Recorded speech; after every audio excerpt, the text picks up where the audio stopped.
It is a murder. মই আজিও এক সদনত কৈছো। And we will follow murder case. আর কোনে মারিছে তাকো আজি আমি অনুমোদন লৈছো। এজনে মারিছে আনকেজনে সহযোগিতা কৰিছে। জুবিন গাৰ্গৰ ভাৰত ৰত্ন তাৰ মানে আজি জুবিন গাৰ্গৰ ভাৰত ৰত্ন দিছে। অখিল গগৈ দিব লাগিব বিজেপি সাপোর্ট বিজেপিয়ে সাপোর্ট করে ভারত রত্ন বিজেপিয়ে সাপোর্ট করে এজিপিয়ে সাপোর্ট করে ইউপিপিএল এ সাপোর্ট করে সদনত প্রস্তাব লক বিধানসভাত প্রস্তাব লক স্যার ভারত রত্ন বিধানসভাত প্রস্তাব লক ভারত রত্ন দিব লাগে একুপ করে জুবিন গাৰ্গ ভাৰত ৰত্ন দিবৰ কাৰণে আজি বিধানসভাত প্ৰস্তাব হয় কলো না মোৰ কোনো আপত্তি নাই প্ৰস্তাৱটো লক আপত্তি নাই নহয় লক আপুনি আপুনি লিডাৰতে হাউস আপুনি প্ৰস্তাৱটো লক আপুনি লিডাৰতে হাউস ভাৰত ৰত্ন দিবৰ কাৰণে প্ৰস্তাৱটো লক মাননীয় অধ্যক্ষ মহোদয় মই প্ৰস্তাৱ কৰিলো যে জুবিন গাৰ্গক ভাৰত ৰত্ন দিব লাগে হৈ গল মই প্ৰথম দিনাই ফেসবুকত কৈছো যে হত্যা ইয়াত লৈতো আমাৰ কোনো ডাউট নাই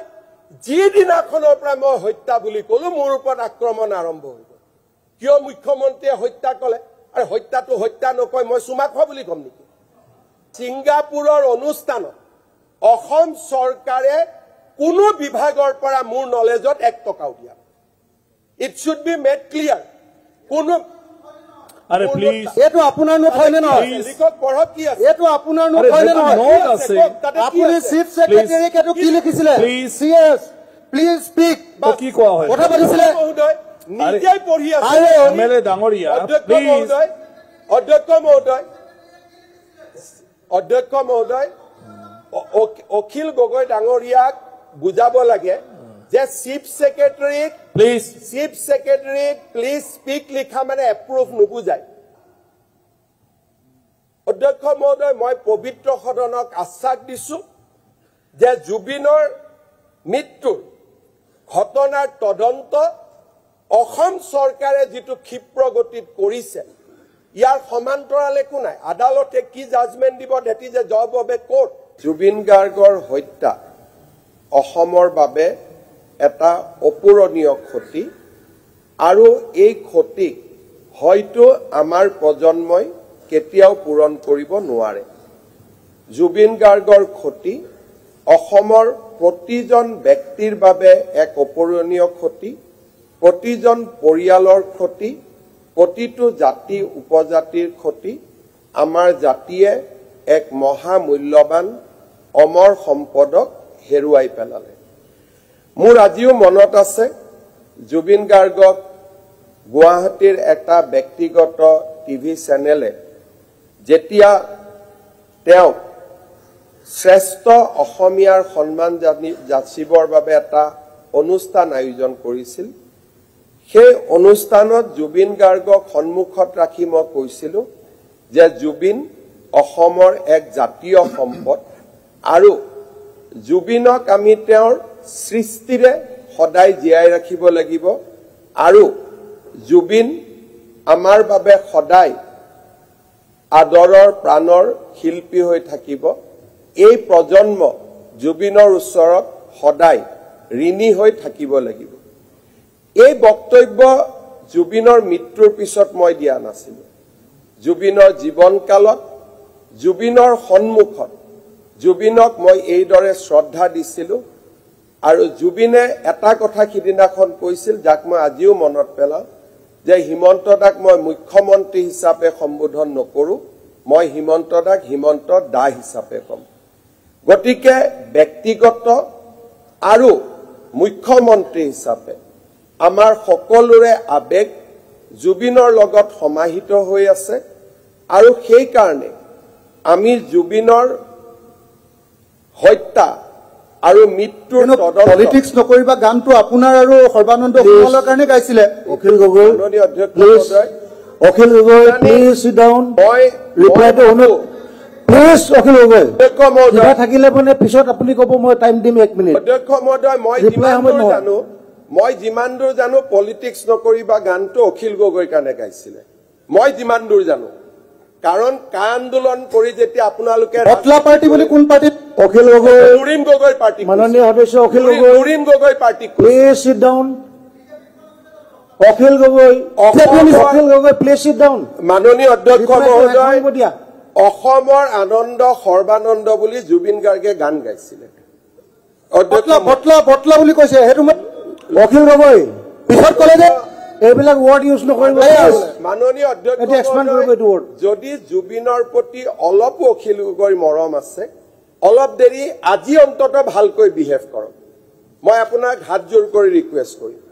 কাৰণ আজিৰ সদনৰ ইতিহাসত এই বটলা তটলা এই শব্দবোৰ যদি যায় নতুন প্ৰজন্মই আমাক ক্ষমা নকৰিব আপুনি যে তদন্ত মই অখিল গগৈ মই বাধ্য হ'ম আপুনি যদি কথা নুশুনে ছাছপেণ্ড কৰিবলৈ বাধ্য হ'ম প্লিজ বিহেভ প্ৰপাৰলি মাননীয় অধ্যক্ষ মহোদয় জুবিনৰ প্ৰতি থকা সকলোৰে মৰমক সন্মান জনাই আমি আজিৰ সভা স্থগিত প্ৰস্তাৱত বিৰোধিতা কৰা নাই সমৰ্থন কৰিছো আৰু বিৰোধী পক্ষই যাতে পৰ্যাপ্ত সময় পায় তাৰ বাবে আমি এজনেও বক্তব্য ৰখাৰ পৰা বিৰত আছো ৰাজ্যৰ সংসদীয় ইতিহাসত এনে ঘটনা বিৰল আৰু প্ৰথমবাৰৰ বাবে সংঘটিত হৈছে যিও এক প্ৰকাৰ মহান শিল্পী জুবিন গাৰ্গলৈ আমাৰ শ্ৰদ্ধাঞ্জলি বুলি অভিহিত কৰিব পাৰে মাননীয় অধ্যক্ষ মহোদয় জুবিন গাৰ্গৰ গোটেই পৰিক্ৰমা 19/9/2005 তাৰিখে জুবিন গাৰ্গৰ মৃত্যু হয় আৰু তাৰ পৰা আজিলৈকে হোৱা গোটেই ঘটনা বা তদন্ত তাৰ গোটেই পৰিক্ৰমাটো মই সদনৰ সন্মুখত দাখিল কৰিব খুজিছো আৰু তাৰ প্ৰচেষ্টাৰ অংশ হিচাপে লেটাৰ ৰগেটৰীৰ ওপৰত অখিল গগৈ ডাঙৰীয়াৰ যিটো বিবৃতি তাকো মই চুই যাম আৰু মুখ্যমন্ত্ৰীয়ে জুবিন গাৰ্গৰ ঘটনাটো হত্যা বুলি কিয় কৈছে তাৰো মই এটা আপোনালোকক স্পষ্ট উত্তৰ দিব বিচাৰিছো জুবিন গাৰ্গৰ মৃত্যু 19/9/2025 তাৰিখে হয় 20/9/2005 তাৰিখে আমি প্ৰথম FIR ৰেজিষ্টাৰ কৰো অৰ্থাৎ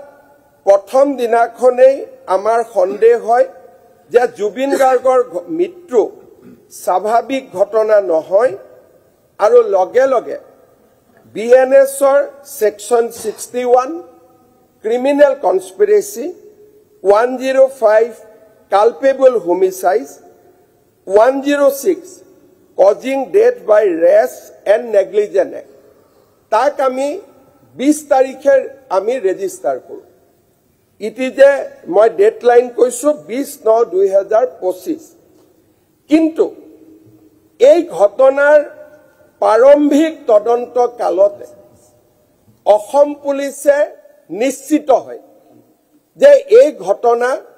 কালপেবল হোমিসাইড নহয় it is a plain and simple murder তাৰ কাৰণে ঘটনাৰ দুদিনৰ ভিতৰতে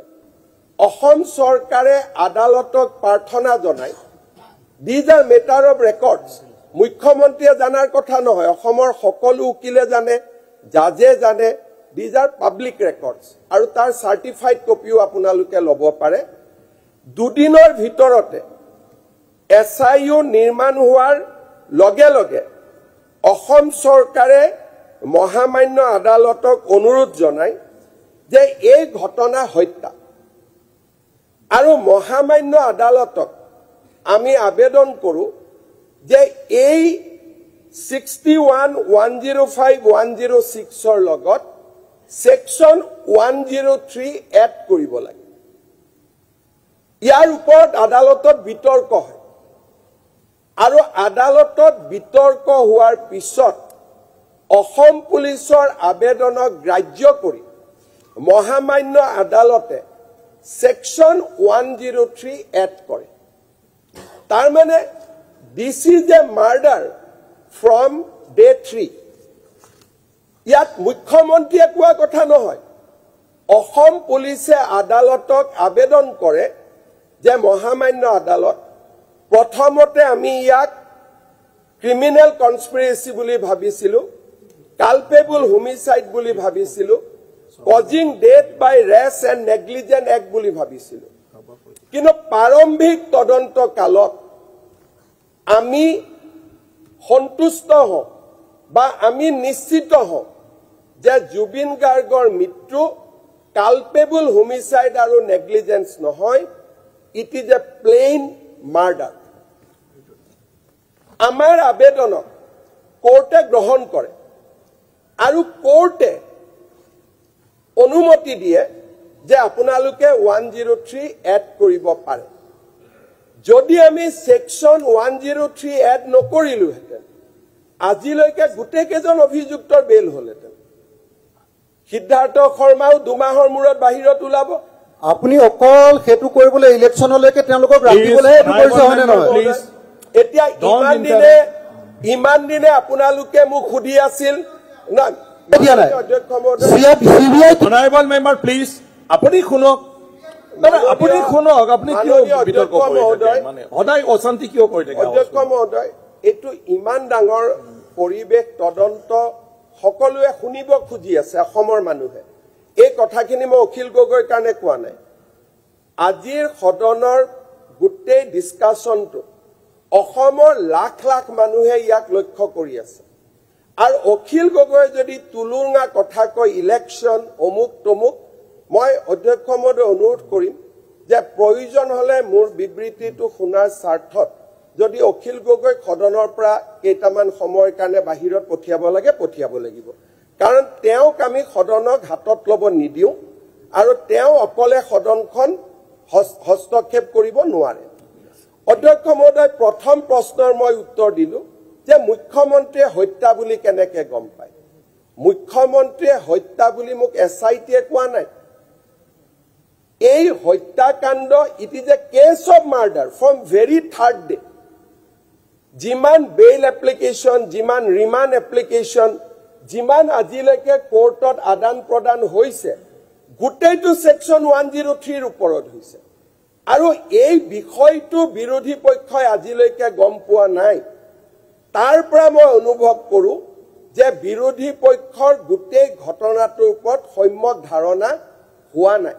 নহলে অন্তত কোৰ্টত গৈ আমি কাষ্টডি বিচাৰা ফৰৱাৰ্ডিং ৰিপৰ্টখন বা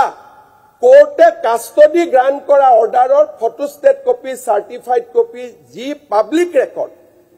তাক আজি বিৰোধী পক্ষৰ হাতে হাতে থাকিব লাগিছিল। কিন্তু আজি বিৰোধী পক্ষৰ হাতত পাব্লিক ডকুমেণ্টছখিনিও নাই। আমাক দেখুৱাবলৈ দিয়ক, অকণমান সময় দিয়ক। অধ্যক্ষ তেখেতে একিউজ আপুনি পিছত কব। অধ্যক্ষ মহোদয়, মই আপুনি পিছত দি দিব। যদি বিৰোধী পক্ষৰ হাতত ডকুমেণ্টছ আছে তেতিয়াহ'লে মোক কিয় সুধি আছে মুখ্যমন্ত্ৰীয়ে হত্যা বুলি কেনেকে গম পালে? মোক কিয় সুধি আছে? It is a case of murder from very first day. আজিলৈকে সিদ্ধাৰ্থ শৰ্মা, শ্যাম কানু মহন্ত, অমৃত প্ৰভা, শেখৰ জ্যোতি, তেওঁলোক যে জেলত আছে, তেওঁলোক মাৰ্ডাৰ কেছত জেলত আছে। চ' এই কথাটো মই আজি হাউচক ক্লিয়াৰ কৰি দিলো। দিছ cash has been registered so that কোনো কনফিউজন নাথাকে। দিছ cash has been registered under section 61, section 105, section 106 and section 103 of ভাৰতীয় ন্যায় সংহিতা। and section 103 হৈছে পুৰণা 302। গতিকে this is a plain and simple case of murder. ইয়াতে সন্দেহৰ অৱকাশ নাই। That is the case of SIT. ইয়াৰ পিছত মাননীয় অধ্যক্ষ মহোদয়, FIR ৰেজিষ্টাৰ্ড হ'ল আৰু আমি জুবিন গাৰ্গক 19 তাৰিখে তেখেতৰ সন্ধিয়া মৃত্যু হয়, হত্যা হয়। ছিংগাপুৰ অথৰিটিয়ে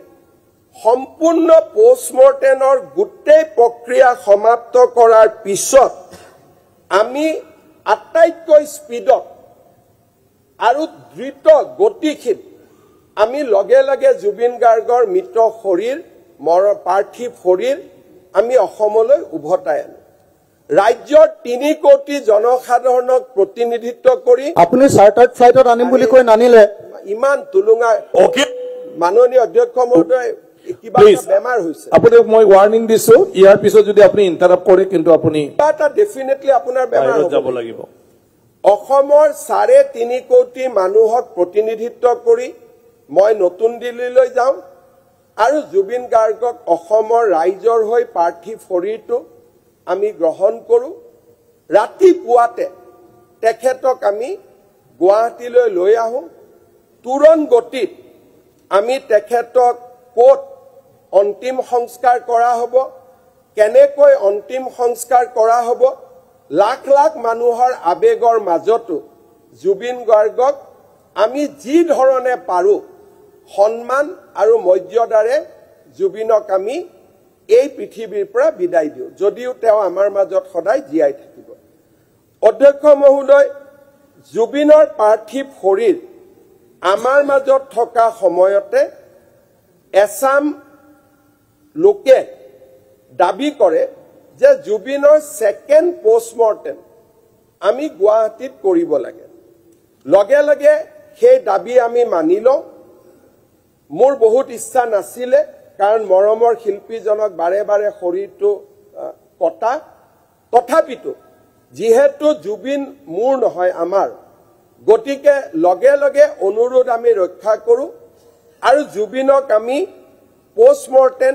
দ্বিতীয়বাৰৰ বাবে গুৱাহাটী মেডিকেল কলেজত সমাপন কৰো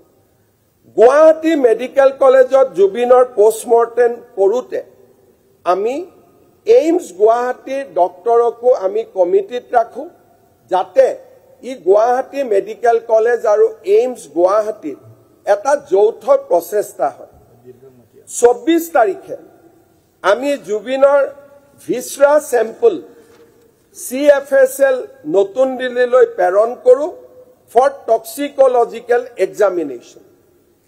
মেডিকেল এভিডেন্স গুৱাহাটী মেডিকেল কলেজে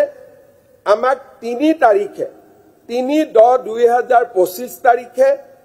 আমাক পোষ্টমৰ্টেম ৰিপৰ্ট দাখিল কৰে 10 তাৰিখে ভিছৰা ৰিপৰ্ট আমি CFSL নতুন দিল্লীৰ পৰা লাভ কৰো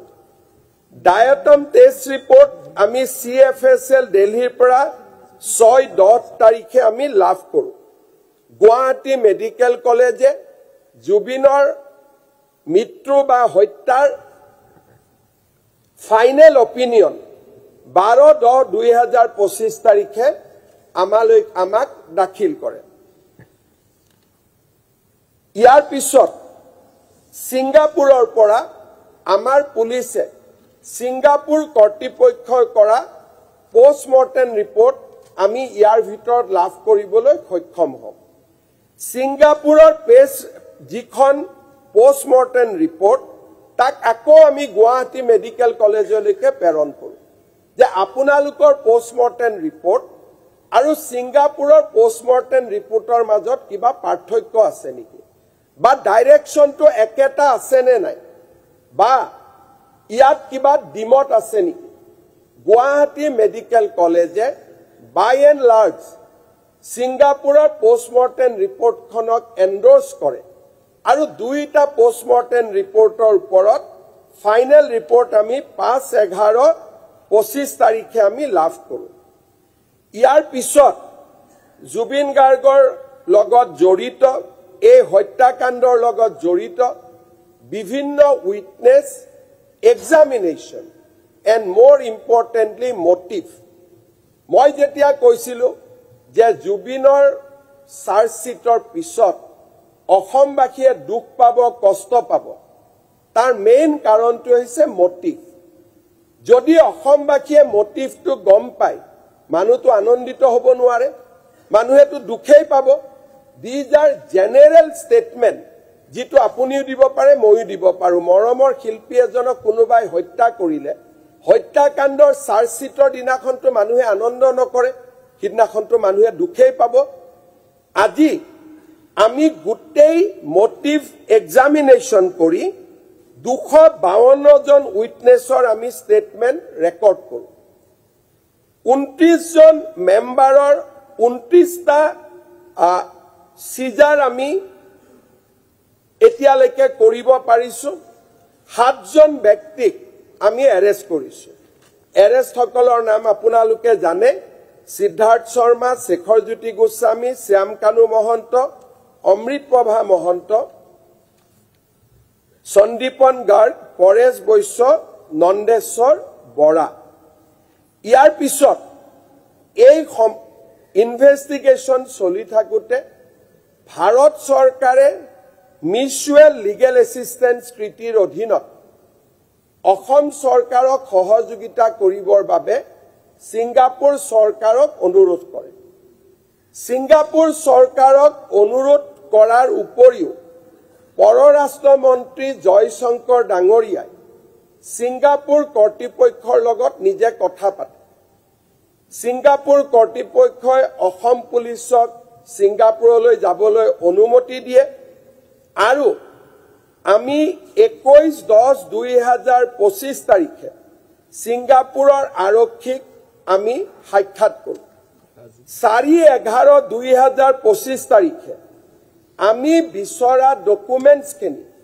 ছিংগাপুৰ কৰ্তৃপক্ষই হাই কমিছনাৰৰ জৰিয়তে অসম চৰকাৰে প্ৰেৰণ কৰে আৰু 13/11/2025 তাৰিখে ছিংগাপুৰৰ পৰা অহা ডকুমেণ্টছ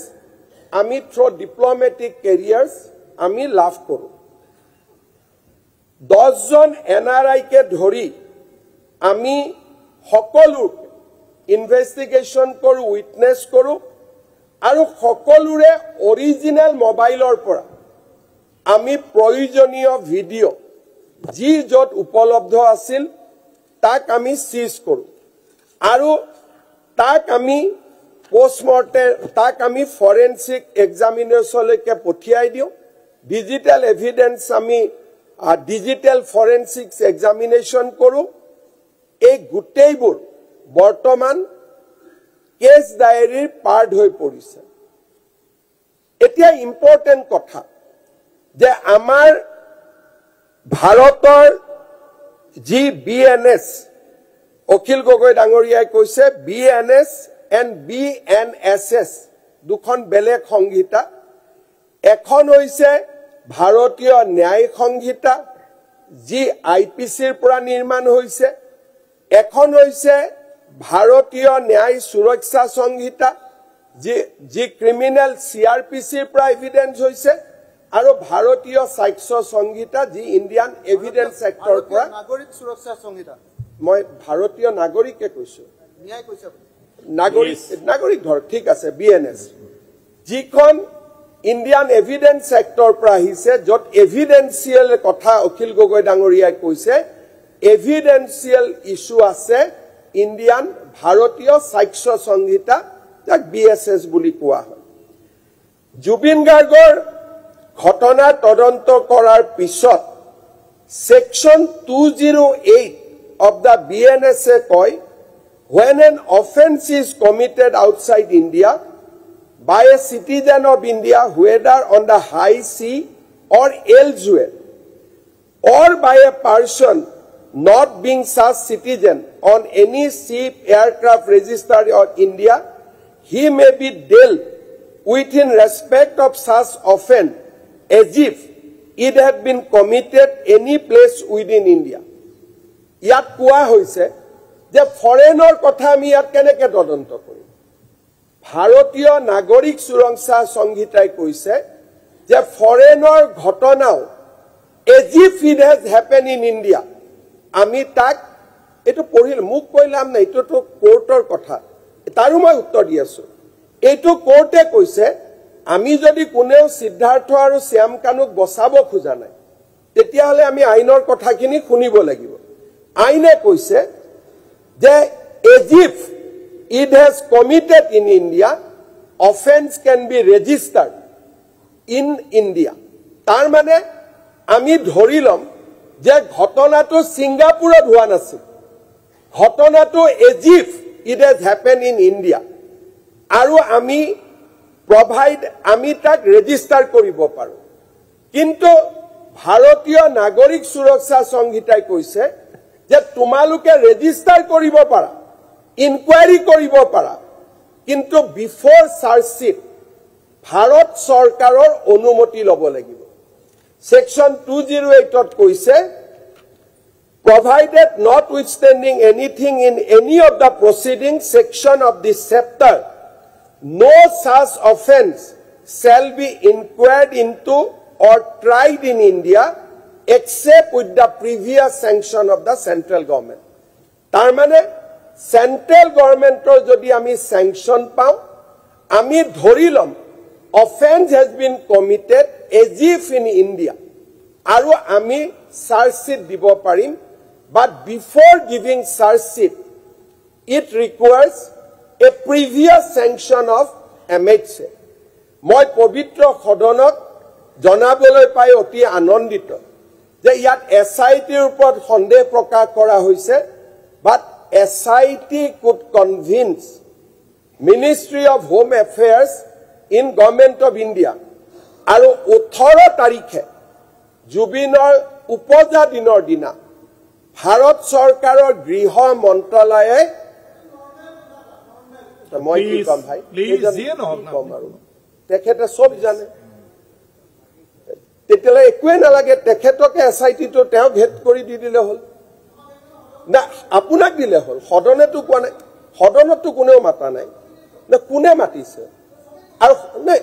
না সদন কমিটিয়ে তেওঁলোকক দেখুৱাই দিছে যে আমি MLA নহয় নেকি আমাৰ ফালে আঙুলিটো দিয়ক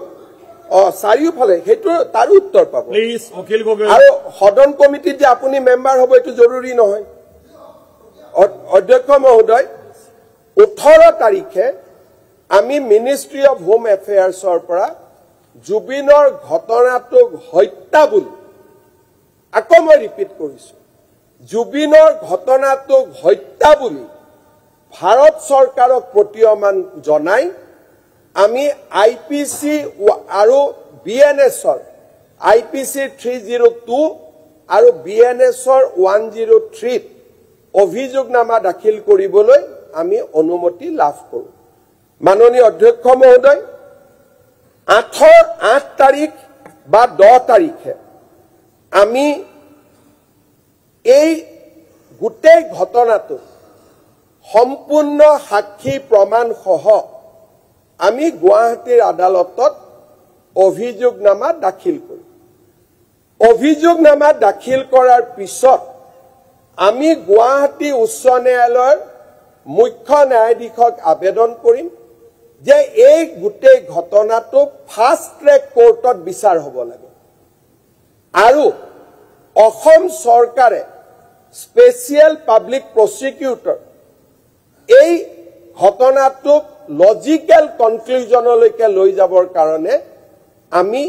স্পেচিয়েল পাব্লিক প্ৰসিকিউটৰ আমি এপইন্ট কৰিম মাননীয় অধ্যক্ষ মহোদয় CID-য়ে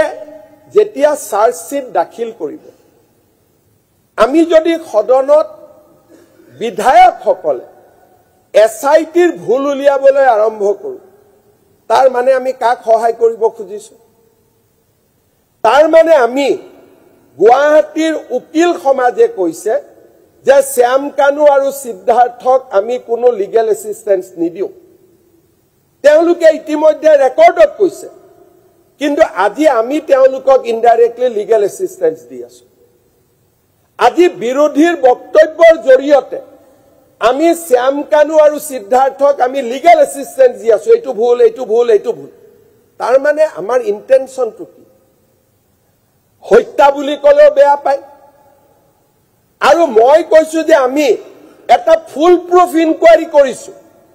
নহলে আমাক মিনিষ্ট্ৰি অফ হোম এফেয়াৰ্সে অনুমোদন নিদিলেহেঁতেন আমাৰ যদি সাহস নাথাকিলেহেঁতেন আমি ফাষ্ট ট্ৰেক কোৰ্ট কৰিব অনুৰোধ নকৰো ফাষ্ট ট্ৰেক কোৰ্টৰ ৰিজাল্টটো ইলেকশনৰ আগতো হ'ব পাৰে আমি সাহস কৰিছো কাৰণ we have confidence on the inquiry and the quality of inquiry of our SIT. অধ্যক্ষ মহোদয় 8 তাৰিখে চাৰ্জ শীট দাখিল কৰিব চাৰ্জ শীট দাখিল কৰাৰ পিছত যদি সদনে অনুভৱ কৰে যে এই চাৰ্জ শীটখন ভুল এই চাৰ্জ শীটখনত আমি আমাৰ যুক্তি প্ৰতিষ্ঠা কৰিব পৰা নাই তেনেকুৱা পৰ্যায়ত যদি সদনে অনুভৱ কৰে যে সদন কমিটিৰ প্ৰয়োজনীয়তা আছে তাত আমি কেতিয়া আপত্তি নকৰোঁ কিন্তু আমি ফাৰ্ষ্ট চান্স কাক দিব লাগিব এসআইটি এসআইটিয়ে 8 তাৰিখে ডেট দি দিছো যে এসআইটিয়ে আমাক চাৰ্জশিট দিব কোৰ্টে চাৰ্জশিটখন গ্ৰহণ কৰিব নে নকৰে কোৰ্টে গ্ৰহণ কৰা মানে এসআইটিয়ে ন্যায়ৰ প্ৰক্ৰিয়াটো আগুৱাই লৈ গল লগে লগে আমি উচ্চ ন্যায়ালয়ৰ মুখ্য ন্যায়াধীশক অনুৰোধ কৰিম যে ফাষ্ট ট্ৰেক কোৰ্ট দিয়ক যাতে 3 মাহ 4 মাহ 5 মাহৰ ভিতৰত এই গোটেই ঘটনাটোৰ এটা জাজমেন্ট আহিব পাৰে মুখ্যমন্ত্ৰী হিচাপে অধ্যক্ষ মহোদয় মই ইয়াতকৈ কি কৰিব পাৰো আজি আপোনাৰ অধ্যক্ষ মহোদয় আপোনাৰ মই নলেজত আনিম শ্যাম কানু মহন্তই সুপ্ৰিম কোৰ্টত এখন আবেদন দিলে যে এই গোটেই ঘটনাৰ তদন্তটো সিবিআইৰ পৰা হ'ব লাগে সুপ্ৰিম কোৰ্টত তেওঁ ক'লে যে মুখ্যমন্ত্ৰীৰ ওপৰত মোৰ বিশ্বাস নাই এই গোটেই ঘটনাৰ তদন্তটো সেন্ট্ৰেল এজেন্সি দি হ'ব লাগে মানে সিবিআই আৰু বিৰোধীৰ পৰা কোৱা হৈছে তো সিবিআই দিব লাগে কেলে উঠাই ললে হেতুটা সুপ্ৰিম কোৰ্টত কেলে উঠাই ললে উঠাই কিয় ললে আপুনি শুনি লওক কথা কয় এৰেষ্ট হোৱাৰ পিছত উঠাই ল'ব তাত জামিনৰ কথা আছিল যেতিয়া মানুহজনক আমি ধৰিলো কেছটো ইনফ্ৰাকচুয়াস হৈ গল এৰেষ্ট কৰাৰ পিছত কেছ কেনেকৈ থাকিব এইটো জামিনৰ কেছ আছিল এতিয়া বিৰোধী দলপতি ডাঙৰীয়াই কৈছে যে আমি তাতে এৰেষ্ট কৰি লোকেল কোৰ্টক কিয় প্ৰডিউস নকৰিম অধ্যক্ষ মহোদয় 24 আৱাৰ্ছৰ ভিতৰত যদি আমি কোৰ্টত এজন একিউজক আনিব পাৰো ট্ৰেনজিট ৰিমাণ্ডৰ প্ৰয়োজন নাই এই প্ৰশ্নবিলাক তো আমাক কোৰ্টে কৰা নাই যেতিয়া ট্ৰেনজিট ৰিমাণ্ড নোহোৱাকৈ আমি শ্যাম কানু আৰু সিদ্ধাৰ্থ শৰ্মাক জুডিচিয়েল মেজিষ্ট্ৰেটৰ হাতত আমি প্ৰেজেন্ট কৰিলো জুডিচিয়েল মেজিষ্ট্ৰেটে আমাক কিয় নকলে যে আপোনালোকৰটো ট্ৰেনজিট ৰিমাণ্ড নাই তাৰ মানে ন্যায়পালিকায়ো আমাক সন্দেহ কৰা নাই কিন্তু আপোনালোকে কৰি আছে যদি আমি ট্ৰেনজিট ৰিমাণ্ড নোলোৱাকৈ শ্যাম কানু মহন্ত আৰু সিদ্ধাৰ্থ শৰ্মা গুৱাহাটীলৈ আনা ভুল হৈছিল কোৰ্টে তেওঁক আজিলৈকে কিয় বেল দিয়া নাই তাৰ মানে প্ৰচিডিউৰেলি উই আৰ ষ্ট্ৰং আমি কতো ভুল কৰা নাই এতিয়া সেকেন্ড আমি সিদ্ধাৰ্থ শৰ্মা আৰু শ্যাম কানু মহন্তক আমি মেটেৰিয়েল দিছো যে এলওআৰ কিয় ইস্যু হোৱা নাই লেটাৰ অফ ৰগেটৰী কিয় দিয়া নাই these are argument of defence কোৰ্টত কোনে এইবিলাক আৰ্গুমেন্ট কৰে এই আৰ্গুমেন্ট কৰে ডিফেন্স কাউন্সিলে আজি গুৱাহাটীৰ উকিলে কৈছে যে আমি আৰ্গুমেন্ট নকৰো there will be no defence counsel তাৰ ডিফেন্স কাউন্সিল এতিয়া অখিল গগৈ ডাঙৰীয়া হৈছে দিনে ৰাতিয়ে ভুল উলিয়ায় যেতিয়া সেকশন 112 কি মই বিএনএছৰ সেকশন 112 কি যোনে নিজক স্মাৰ্ট ভাবে তাৰ উত্তৰো আমাৰ লগত আছে we are also equally smart ঠিক আছে মাননীয় অধ্যক্ষ মহোদয় আমি কি ভুল কৰিছো তা কোনে কোৰ্টত কব শ্যাম কানু মহন্ত আৰু সিদ্ধাৰ্থ শৰ্মাৰ উকিলে কব আমি যদি ভুল কৰিছো কনফিডেন্সিয়েলি এসআইটিক আমি জনাব লাগে যে সক আপোনালোকৰ লগত আমি আছো কিন্তু ইয়াত কিবা ভুল কৰিছে নেকি চাওক আপোনালোকে কিন্তু তাৰ পৰিৱৰ্তে আমি কি কৰিছো টেলিভিছনত গৈছো আমি মানুহৰ আগত কৈ আছো যাতে ডিফেন্স কাউন্সিলে নকৰা কামটো আমি শ্যাম কানু মহন্ত আৰু সিদ্ধাৰ্থ শৰ্মাক জনাব পাৰো এক্সাক্ট এই পইণ্টটো ৰেইজ কৰিছিল যে আমাক ইয়াত লৈ আহিলে ট্ৰেনজিট ৰিমাণ্ড আনা নাই এক্সাক্ট পইণ্টটো তেওঁলোকে কৈছিলে জাজৰ আগত তেতিয়া আমি কলো যে ট্ৰেনজিট ৰিমাণ্ড নালাগে if it is within 24 hours জাজে আমাৰ কথাটো মানি তেওঁক আজিলৈকে জামিন নিদিয়াকৈ ৰাখি দিলে আজি আমি কিয় ক'ব লাগে যেতিয়া তদন্ত চলিব লাগে পুলিচে কাবাক এৰেষ্ট কৰিব লাগে মই যদি কও পূজাত এৰেষ্ট নকৰো তেতিয়াহে মানুহজন বাহিৰত ওলাই আহিব we have to play games with the criminals আমি ক্ৰিমিনেলৰ লগত গেম খেলিব লাগিব আৰু ক্ৰিমিনেলে মোৰ গেমত ভৰি দি অলপ সময়ৰ কাৰণে অসতৰ্ক হৈ গল and we could arrest Siddharth immediately. Jubinor 13 dinor dinakhon, Shraddhor 13 dinor dinakhon, we have arrested almost all the accused aru ajileke kuneo bail poa nai. Manoniya Adhyaksha Mohoday, etia yat proshno hoise je letter of purgatory ami kyo dia nai. Aru letter of purgatory amar diar provision ase section 112 of BNS. মই অনুৰোধ কৰিম যে বিএনএছৰ সেকশনটো পঢ়ক। সিদ্ধাৰ্থ ভট্টাচাৰ্যী আমাৰ অধিবক্তা, হিতেন গোস্বামী অধিবক্তা, বহু কেইজন অধিবক্তা আছে। বিএনএছত কি কৈছে? If in the course of an investigation into an offense, an application is made by the investigation officer, if made, it is not compulsory. If made, then evidence may be available in a country or place outside India. Any criminal court may issue a letter of purgatory. Kotu koa nai je foreigner evidence anibor karone ekmatro rasta letter of purgatory. Etia moi koisilu olop agote je Indian evidence sector homantoral hoise Bharatiya Sakshya Samhita. Section 77F of Bharatiya Sakshya Samhita. Hodonot ketiao half truth kobo na lage. Moi BNSS 112 পঢ়ি দিছো, কাৰণ I don't want to hide it. Logot etia asol ahok evidence. Ami Singapore pra ji anisu, those are evidence. Iate ki koise?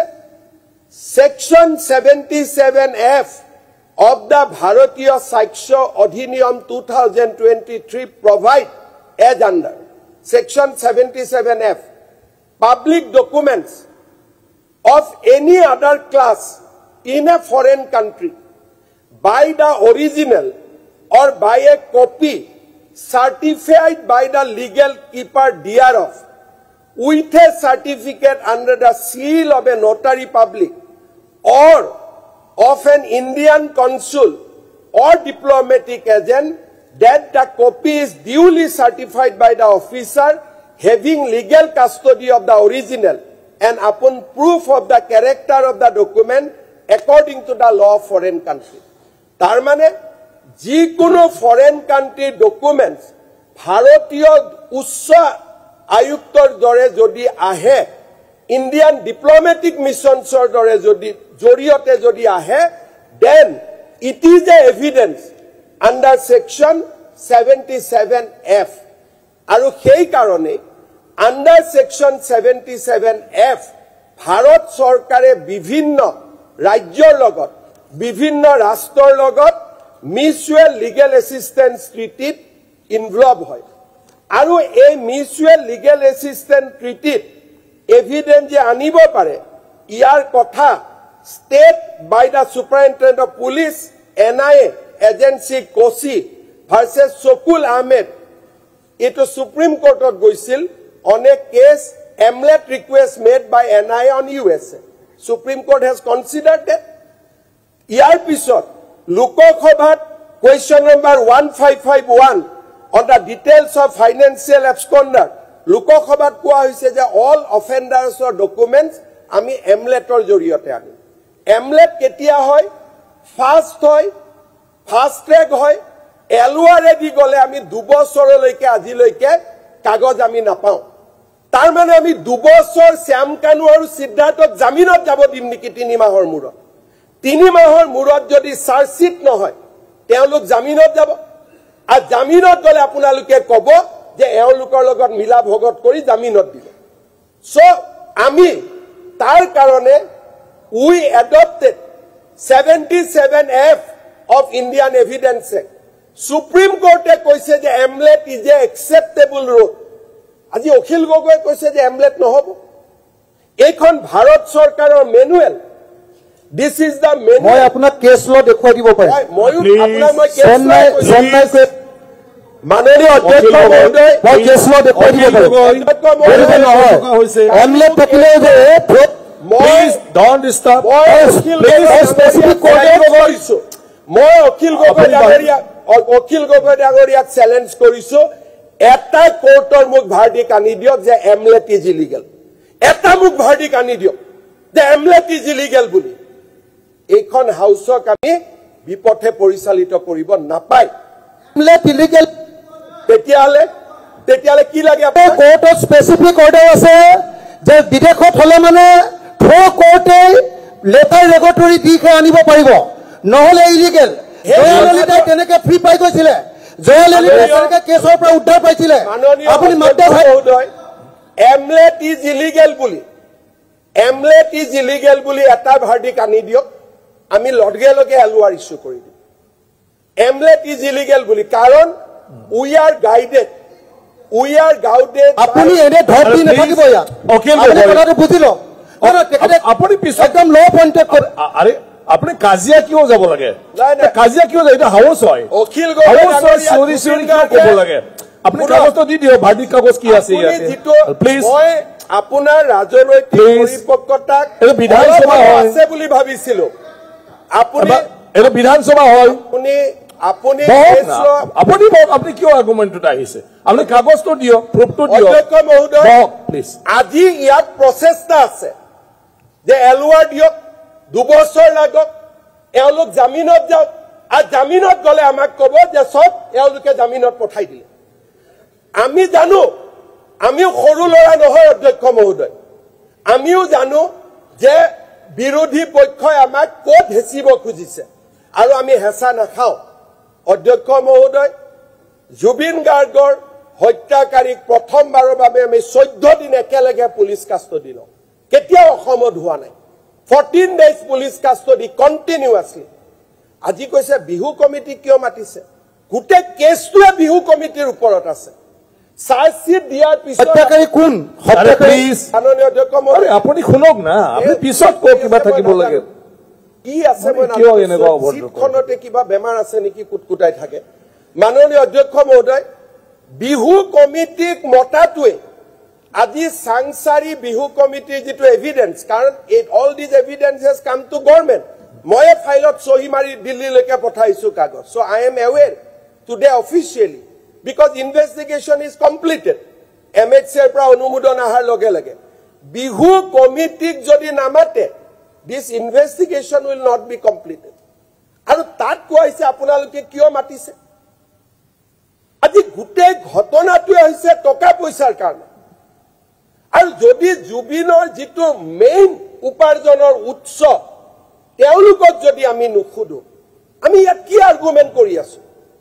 উদ্দেশ্যটো সিদ্ধাৰ্থ শৰ্মাক শাস্তি পোৱাটো আমি বিচাৰিছো নে নাই শ্যামকানু মহন্তৰ শাস্তি পোৱাটো আমি বিচাৰিছো নে নাই আজি তো ইয়াত সব খালি এসআইটি বেয়া তাৰমানে কোন ভাল অধ্যক্ষ মহোদয় মই পবিত্ৰ সদনক আশ্বাস দিছো যে জুবিনৰ মৃত্যুৰ ঘটনাৰ তদন্ত অসম চৰকাৰে যেটো ক্ষিপ্ৰ গতিত কৰিছে ইয়াৰ সমান্তৰাল একো নাই আদালতে কি জাজমেন্ট দিব দেটি যে জব অবে কোৰ্ট অৰ্ণবাই বৰাৰ কথা কোৱা হৈছিল তলৰ কোৰ্টে শাস্তি দিছিলে দুজনা হাইকোৰ্টে এজনক 3 বছৰলৈকে নমালে এজনক যাবৰ জীৱন কৰিলে it will go to supreme court final word will come from supreme court আদালতৰ কি ভিউ আছে কি ভিউ নাই তাৰ ওপৰত মই কমেন্ট দিব I am not authorised but I have faith in my team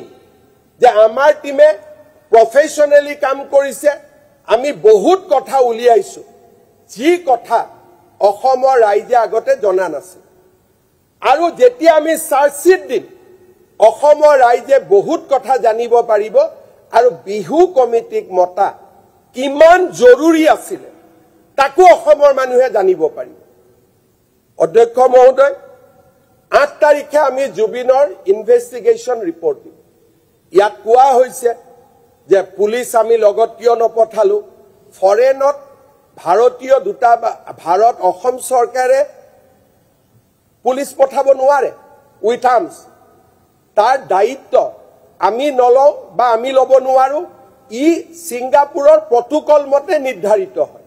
আজি কি ব্যৱস্থা আছিল কি নাই আমি নাজানো সিংগাপুৰ হাই কমিছনে আমাক চিঠি লিখিছিল সহায় কৰিব লাগে I have taken a stand যে ইয়াত আমি সহায় নকৰো আৰু ছিংগাপুৰৰ অনুষ্ঠানত অসম চৰকাৰে কোনো বিভাগৰ পৰা মোৰ নলেজত 1 টকাও দিয়া it should be made clear কোনো আৰে প্লিজ এইটো আপোনাৰ নোট হয় নে নহয় লিখক পঢ়ক কি আছে এইটো আপোনাৰ নোট হয় নে নহয় নোট আছে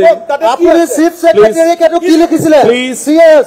প্লিজ স্পিক কি কোৱা হয় কথা পাতিছিলে মহোদয় নিজেই পঢ়ি আছে এমএলএ ডাঙৰীয়া প্লিজ অধ্যক্ষ মহোদয় অখিল গগৈ ডাঙৰীয়াক বুজাব লাগে যে চিফ সেক্ৰেটাৰীক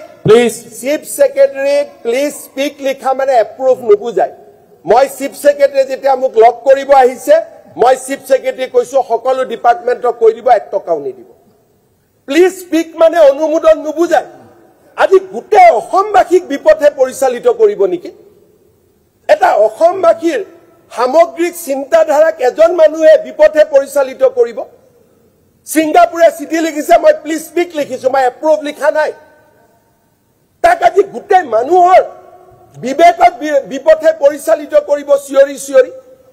তাৰ পিছত মই মুখ্য সচিবক কি কলো তেওঁ উঠক কব মই কৈছো বদমাছ ল'ৰা 1 টকাও কাকো নিদিব আজি কোনো ডিপাৰ্টমেণ্টে আমাৰ কোনো ডিপাৰ্টমেণ্টে দিয়া নাই ৰঞ্জিত দাস ডাঙৰীয়াৰ পৰা মোলৈকে ফাইল আহিছিল অলপমান সিদ্ধান্ত ল'বৰ কাৰণে মই লিখি দিছো 1 টকাও নিদিব that file is on record অধ্যক্ষ মহোদয় প্লিজ যাব ওলাইছিল পারমিশন নাপালে সেন্ট্রাল গভর্নমেন্ট মই নাজানো আমি হয় কৈ দিয়ক না মাননীয় অধ্যক্ষ মহোদয় মাননীয় অধ্যক্ষ মহোদয় রিপ্লাই তো আগতে পারমিশন বিদেশলৈ যাবলৈ পারমিশন বিচাৰি এজন মন্ত্ৰীয়ে এপ্লিকেশন দিছিলে নাপালে উত্তৰটো শুনি লোক আগতে এইটো আহি নাপালে মহোদয় বিদেশলৈ যাবলৈ ইয়াত নোৱাৰিলে তাতে যাব তাত নোৱাৰিলে তাতে যাব জপিয়াই থাকিব দিস ইজ নট এছেম্বলি আৰু আজি এটাই মই কথা কম যে বিজেপিক যদি ইলেকশন হৰুৱাবৰ কাৰণে জুবিন গাৰ্গৰ ইস্যুটো জিয়াই ৰাখিব লাগে বেলেগ কথা জুবিনক ন্যায় প্ৰদানৰ কাৰণে যদি জুবিনৰ বিচাৰ লাগে অনুগ্ৰহ কৰি এসআইটি তদন্ত নোহোৱালৈকে এসআইটিৰ বিপক্ষে কথা কৈ তেওঁলোকক ডিমৰালাইজ নকৰিব যিদিনাখন তদন্ত ৰিপৰ্ট আহিব চাৰ্জশিট আহিব সিদিনাখন যদি কোনোবা উকিলে কয় দিছ ইজ এ উইক চাৰ্জশিট বেলেগ কথা কিন্তু আজিৰ দিনটো যেতিয়া আমি দেখাই নাই চাৰ্জশিটখন কি হ'ব মোক এনেকে এটেক কৰিলে মুখ্যমন্ত্ৰীয়ে কিয় হত্যা বুলি কৈছে আৰে দিছ ইজ অন ৰেকৰ্ড এখন কোৰ্টৰ ৰেকৰ্ডত আছে যে দিছ ইজ এ মাৰ্ডাৰ সেইকাৰণে মই প্ৰথম দিনাই ফেচবুকত কৈছো যে হত্যা ইয়াত লৈতো আমাৰ কোনো ডাউট নাই যিদিনাখনৰ পৰা মই হত্যা বুলি কলো মোৰ ওপৰত আক্ৰমণ আৰম্ভ হৈ গ'ল কিয় মুখ্যমন্ত্ৰীয়ে হত্যা কলে আৰু হত্যাটো হত্যা নকয় মই চুমা খোৱা বুলি কম নেকি মইতো হত্যাটো হত্যাই কম ইট ইজ এ মাৰ্ডাৰ মই আজিও এক সদনত কৈছো and will follow murder case আৰু কোনে মাৰিছে তাকো আজি আমি অনুমোদন লৈছো এজনে মাৰিছে আনকেজনে সহযোগিতা কৰিছে so we have book 4 to 5 people on murder case ইয়াত আমি জুবিনক লৈ ধেমালি কৰিব অহা নাই আমি জুবিনক লৈ ৰাজনীতি কৰিব অহা নাই হুৰাই দে জনাদেশটো কি শব্দ অশোক সিংগাল বনিয়াৰ জনাদেশ আছে জনাদেশ কাৰ আছে জনাদেশ সেইসকলৰ আছে যোনে অসমৰ ফৰেষ্টত 46 লাখ বিঘা মাটি দখল কৰি আছে জনাদেশৰ কথাই বনিয়াক নুবুজায় মোক অসমীয়া কথা শিকাব প্ৰয়োজন নাই তাৰমানে অশোক সিংগালক জুবিনদাৰ মাটি ল'বলৈ দিব জুবিনৰ অশোক সিংগালক জুবিনদাৰ মাটি ল'বলৈ দিব এতিয়া তেওঁলোক কলৈকে আহিছে চব জুবিনদাৰ কথাটো কত জুবিন গাৰ্গৰ মৃত্যুৰ তদন্তৰ পৰা অশোক সিংগালক টাৰ্গেট কৰক it is a purely political game Siddhartha গোটেইখিনি তদন্ত হ'ব লাগে স্যাৰ পলিটিকেল হয় নে নহয় মুখ্যমন্ত্ৰীক সমৰ্থন কৰিছে সিদ্ধাৰ্থৰ দুখ নাই শ্যাম কানুৰ দুখ নাই অশোক সিংগালৰ দুখ তাৰমানে ইউ আৰ প্লেইং পলিটিক্স আজি অসমৰ মানুহে অশোক সিংগালক মাটিৰে বিচাৰিছো মাটি বেলেগ কৰি আনক না প্ৰস্তাৱ এটা অধ্যক্ষ মহোদয় মই কতো মাটি দিয়া নাই বেলেগ কৰি প্ৰস্তাৱ আনক জুবিনৰ লগত লিংক নকৰিব ৰিলিভেন্ট নহয় আজি অধ্যক্ষ মহোদয় ৰিলিভেন্ট নহয় জুবিনৰ স্মৃতিৰ কাৰণে যেতিয়া মই মাটিডোখৰ দিছিলো কি কৈছিল এখন শ্মশান এখন অমুক তাত মুখ্যমন্ত্ৰীয়ে কিয় মাটি দিব কোনে সমালোচনা কৰিছিল তেতিয়া আজি তেওঁলোকৰে সমাধি ক্ষেত্ৰখন মৰমৰ হৈ পৰিল যিদিনাখন মই মাটি দিছিলো কৈছিলে না নাই যে এখন জুবিন শ্মশানত কিয় মাটি দিলে আজি জুবিন গাৰ্গৰ কাৰণে মই গৌৰৱ নকৰো একো নকওঁ মই একো নকওঁ সময়ে ইতিহাসে ইয়াক হিচাপ কৰিব যে জুবিন গাৰ্গৰ কাৰণে অসম চৰকাৰ আৰু বিজেপিয়ে কি কৰিছে অধ্যক্ষ মহোদয় জুবিনৰ হত্যাকাণ্ডৰ দুটা দিশ আছে আমি মাৰ্ডাৰ কেছৰ ওপৰত চাৰ্জশ্বিট দিম কিন্তু এই তদন্ত চলি থাকিব কাৰণ ইয়াৰ লগত আৰু এটা দিশ জড়িত আছে নেগলিজেন্স জুবিনৰ হত্যাৰ আগতেও জুবিনক নেগলিজেন্স আৰু ক্ৰিমিনেল বিচ অফ ট্ৰাষ্ট কৰা হৈছিল যেহেতু তদন্ত হৈছে তদন্তৰ পৰিসৰ আৰু বাঢ়িব এছআইটিয়ে প্ৰথম চাৰ্জশ্বিট দিব ঘটনাটোৰ ওপৰত মাৰ্ডাৰৰ ওপৰত বাট আফটাৰ ডেট ইজ ডান আমি আৰু এটা তদন্ত কৰিবলৈ নিৰ্দেশ দিছো কাৰণ বহুত কথা তেওঁৰ উপলব্ধ হৈছে the story begin from before Covid the story begin আজি লাষ্ট 8 বছৰৰ পৰা এটা ডাঙৰ ষ্টৰী চলি আছে তাৰ প্ৰমাণ আমাৰ লগত আছে সেইকাৰণে মই এছআইটি কৈছো যে 8 তাৰিখে আপোনালোকে মাৰ্ডাৰ কেছৰ চাৰ্জশ্বিট দিয়ক তাৰ পিছত এক্সপান্ড দ্য ইনকুৱাৰী যাতে আমাৰ জুবিনক জীৱিত কালত এজন মানুহেও যদি অন্যায় কৰিছিল সেই মানুহজনক হাৰি যাব নোৱাৰে আমি ইমান দূৰলৈ যাম বুলি আমি সিদ্ধান্ত লৈছো মই ভাবো সময়ৰ কখতি খিলে আমাক প্ৰমাণ কৰিব যে অসমৰ যুৱ প্ৰজন্মৰ হাৰ্টথ্ৰব আমাৰ মৰমৰ আদৰৰ জুবিন গাৰ্গক ন্যায় প্ৰদান কৰিবৰ কাৰণে এইখন চৰকাৰে লোৱা প্ৰচেষ্টা দেৱব্ৰত শইকীয়া ডাঙৰীয়াৰ অনুৰোধ মই ৰিজেক্ট কৰিব নকওঁ অধ্যক্ষ মহোদয় 8 তাৰিখে আপোনালোকে চাৰ্জশ্বিট চাই লওক চাৰ্জশ্বিট হোৱাৰ পিছত আপুনি যদি ভাবে যে সদন কমিটিৰ প্ৰয়োজনীয়তা আছে মোৰ কোনো আপত্তি নাই কাৰণ আমি লুকাবলগীয়া একো নাই সিবিআই দিব সিবিআই কিয় দিম চিবিআই তদন্ত নালাগে সিবিআই কিয় দিম আই ৰিজেক্ট সিবিআই ইনকুৱাৰী ওকে আৰু জুবিন গাৰ্গৰ ভাৰত ৰত্ন তাৰ মানে আজি জুবিন গাৰ্গৰ ভাৰত ৰত্ন অখিল গগৈ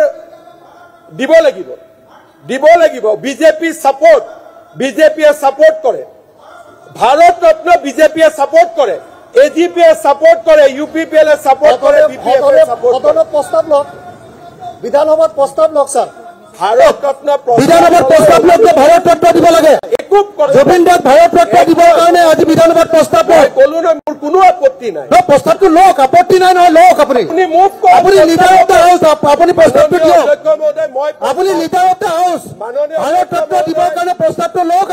মাননীয় অধ্যক্ষ মহোদয় মই প্ৰস্তাৱ কৰিলো যে জুবিন গাৰ্গক ভাৰত ৰত্ন দিব লাগে হৈ গল কি কথা আছে আমাৰ কোনো আপত্তি নাই অধ্যক্ষ মহোদয় আপুনি প্ৰস্তাৱ লৈ মই মুভ কৰিলো সকলোৱে সমৰ্থন কৰিলে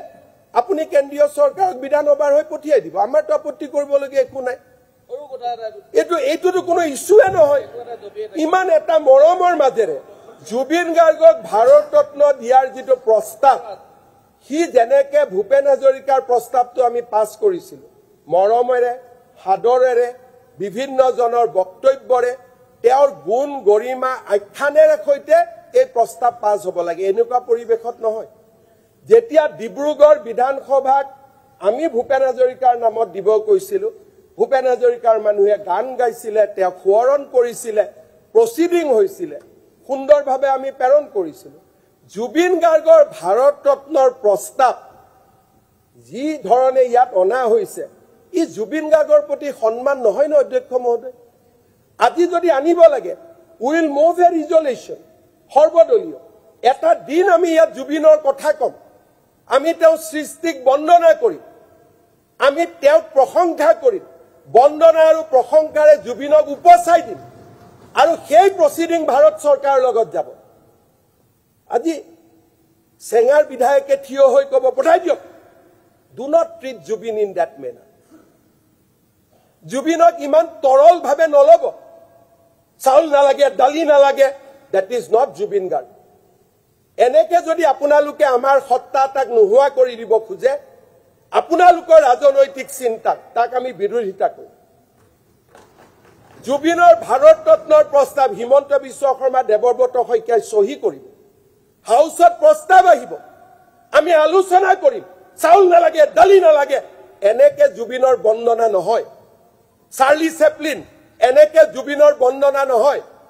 হাউচৰ এটা ডেকোৰাম আছে জ্যেষ্ঠ সদস্যসকলে ক'ব ভাৰত ৰত্নৰ ৰিকমেণ্ডেশ্যন এনেকে নহয় 28 তাৰিখলৈকে হাউচ আছে 29 তাৰিখলৈকে হাউচ আছে প্ৰস্তাৱ আনক এডজনমেণ্ট মোচনৰ জৰিয়তে জুবিনৰ ভাৰত ৰত্ন ৰিকমেণ্ড হ'ব দিছ will be the record of this house এনেকে হ'ব নেকি বিধানসভা আজি জুবিনৰ ভাৰত ৰত্নক বিৰোধিতা কৰা ইয়াত কোনোবা আছে নেকি 126 জন বিধায়কে চহী কৰিব নট থ্ৰু এডজনমেণ্ট মোচন চাউল নালাগে দালি নালাগে this is not the thing এইবিলাক নহয় আমি সকলোৱে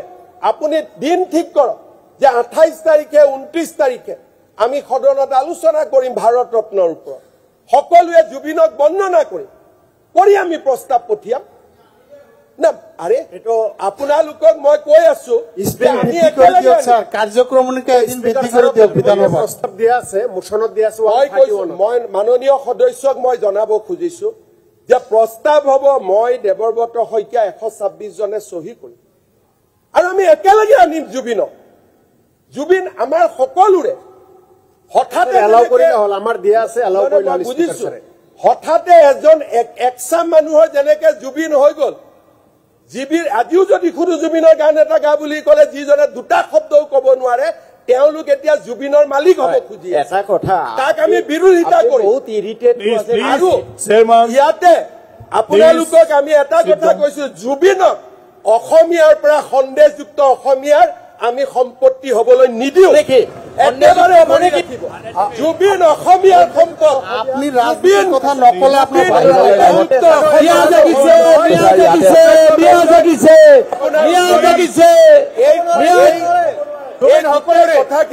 ৰাজনীতি কৰিব খোজে সকলোতে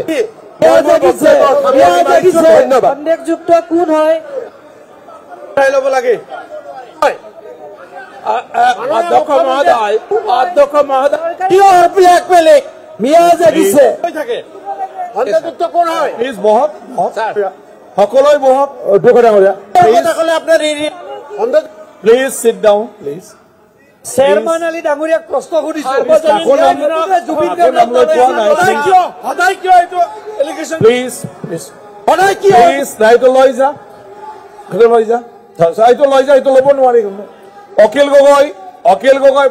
এইটো কাঢ়ি লোৱা এইটো বেনাৰ ল'ব নোৱাৰে পোষ্টাৰ ল'ব নোৱাৰে মাননীয় অধ্যক্ষ মহোদয় অখিল গগৈ সাসপেণ্ডেড অনলি ব্লেকমেইলিং মাননীয় অধ্যক্ষ অখিল গগৈ সাসপেণ্ডেড মাননীয় অধ্যক্ষ মহোদয় মই 1983 চনৰ অসমৰ নিৰ্বাচন সংক্ৰান্তত বেচৰকাৰী ন্যায়িক তদন্ত আয়োগ প্ৰতিবেদন সদনত দাখিল কৰিলো